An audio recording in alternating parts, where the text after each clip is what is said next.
ভারতীয় এমন এক বিমান বাহিনী যারা শান্ত অথচ মারাত্মক শক্তিশালী কমান্ডো। হাজার হাজার ফুট ওপর থেকে নিঃশব্দে ঝাঁপ দেওয়া থেকে শুরু করে শত্রুর দুর্গম সীমানায় ঢুকে আটক পড়া পাইলটকে উদ্ধার করা, সবচেয়ে কঠিন মিশনগুলি এরা সম্পন্ন করে একদম নীরবে। আজকে আমি কথা বলবো ভারতীয় বিমান বাহিনীর সবচেয়ে বিপজ্জনক শক্তি গরুড় কমান্ডোর ব্যাপারে। গরুড় কমান্ডো ফোর্স হলো ভারতীয় বিমান বাহিনী বা আইএএফ এলিট বা বিশেষ বাহিনী।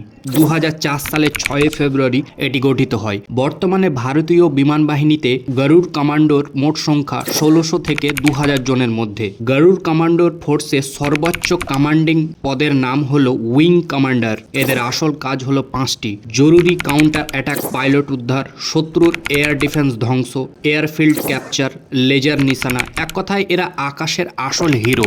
এই কমান্ডোর ট্রেনিং চলে প্রায় 1.5 ইয়ার্স বা 52 সপ্তাহ।